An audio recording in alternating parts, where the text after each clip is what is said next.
I was just taking off my shoes when my phone vibrated violently on the table. It was open. I had been careless. Before I could reach it, my son grabbed it first. "Who's my shelter?" he demanded, his voice cracking. His eyes, burning with fury, flicked between me and the screen. My stomach dropped. The message was right there, undeniable. "I can't wait to see you again, my love." The floor felt like it had disappeared beneath me. My heart pounded in my ears as I lunged for the phone, stammering, It's not what you think." But he stepped back. The way he looked at me, like I was something monstrous, something he couldn't recognize, cut deeper than any blade ever could. My own son, my judge. The silence that followed was suffocating. For the next few days, the house became a prison. The air was thick with the weight of things unsaid, the silences sharp as broken glass. My son Ethan avoided me, his presence colder than a stranger's. And then, one night, he struck the final blow.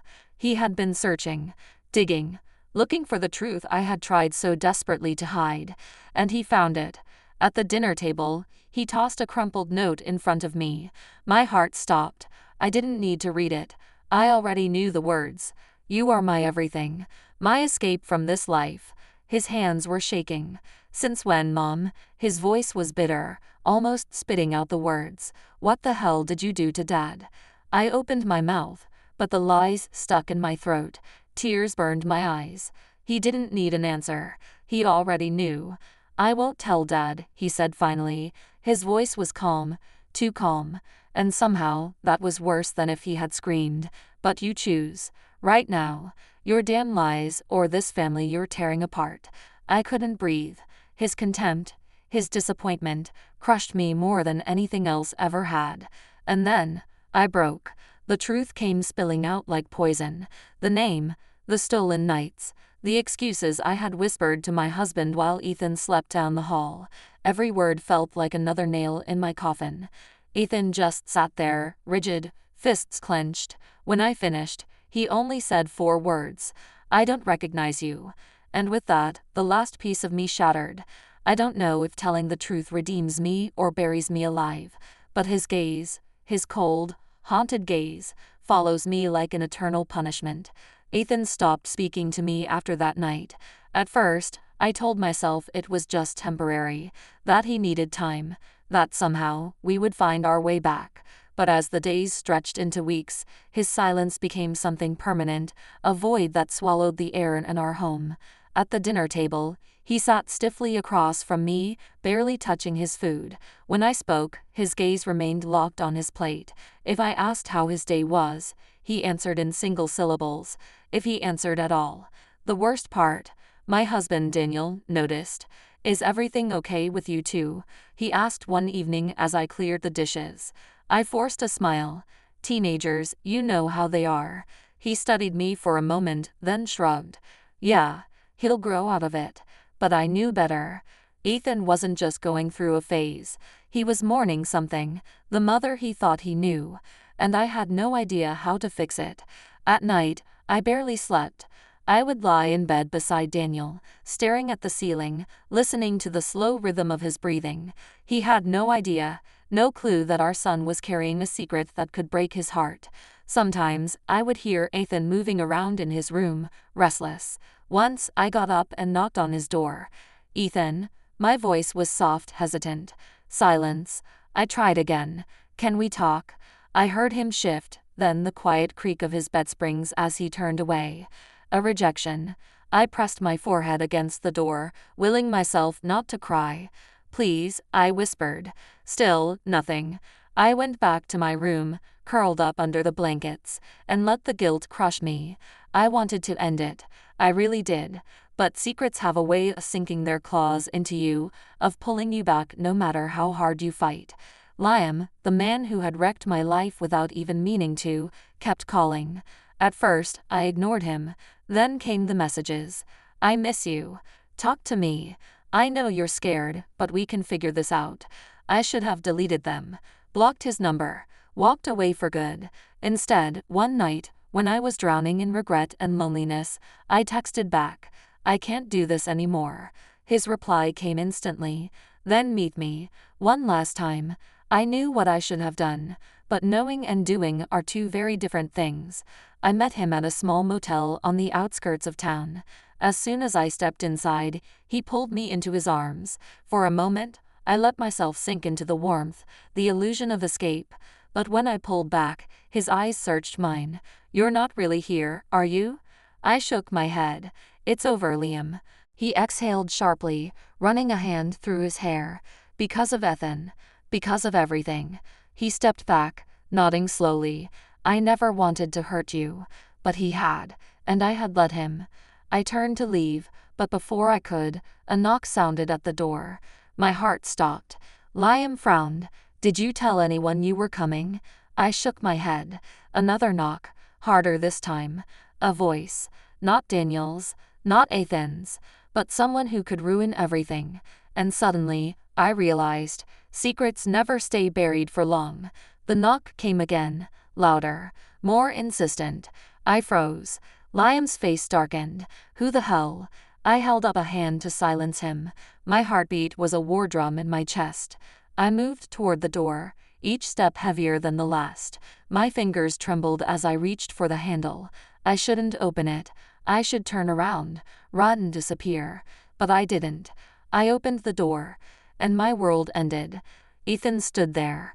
His face was pale, his hands clenched at his sides, his whole body stiff with something between fury and heartbreak. "Mom," he said, his voice a whisper. "You're really here." I opened my mouth, but nothing came out.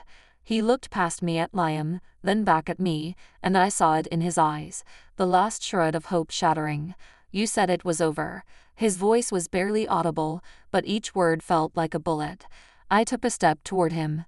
"Ethan, let me explain." He backed away. "Explain what?"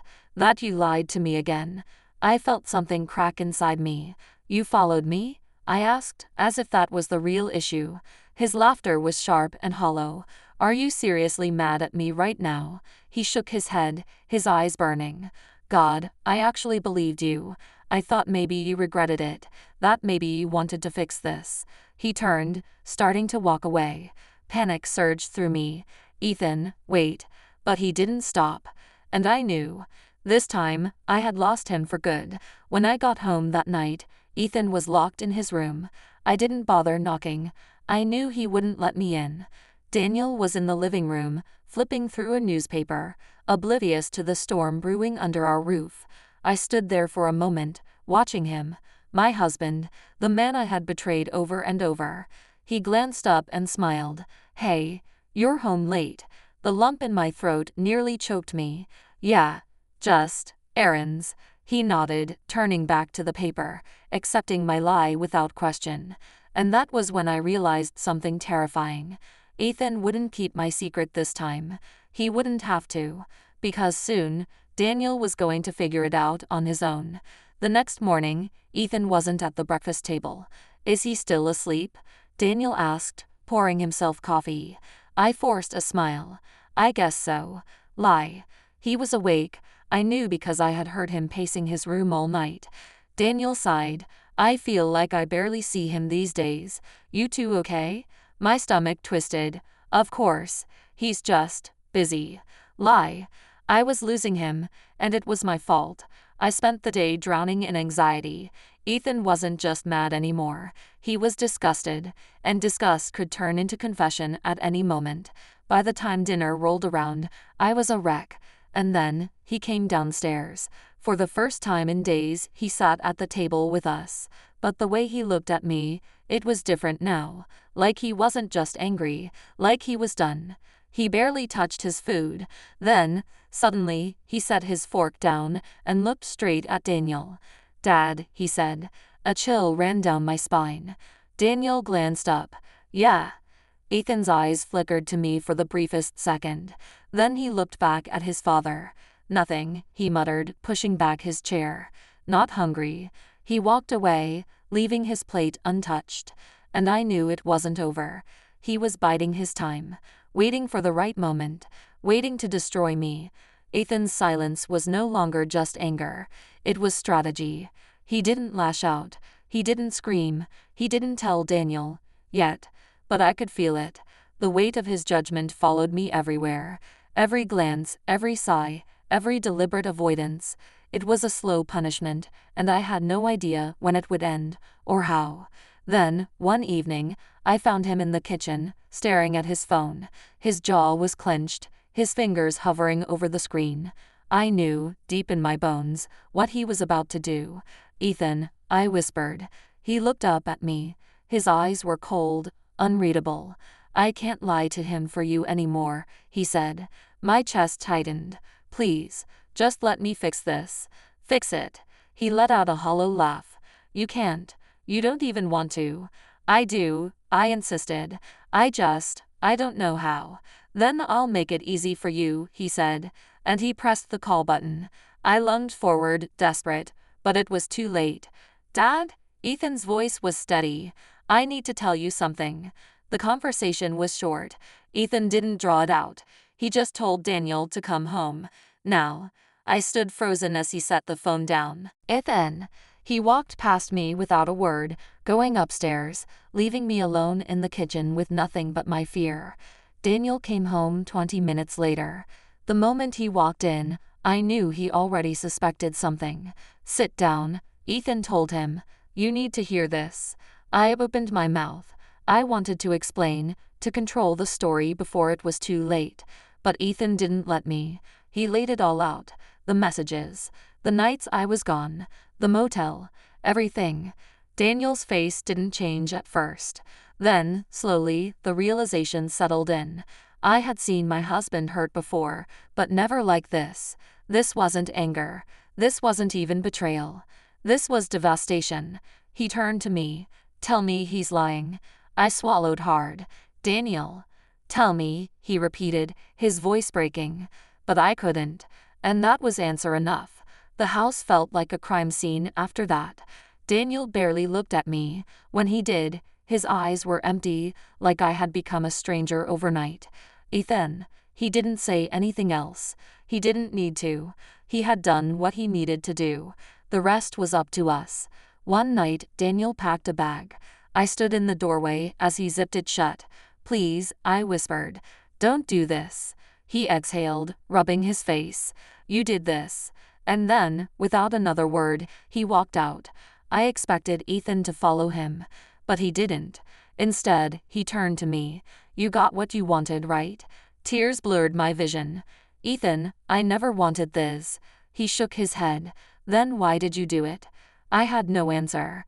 Because there wasn't one. Not one that would ever make this okay.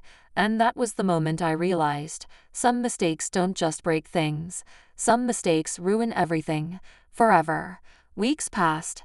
Daniel didn't come back. Ethan didn't forgive me. I lived in the house like a ghost, moving through the ruins of the life I had destroyed with my own hands. I saw the way Ethan looked at me now, like he was still mourning something, someone. And I knew. The mother he loved. The mother he trusted. She was gone. All that was left was me. And I wasn't sure if he'd ever be able to love this version of me again.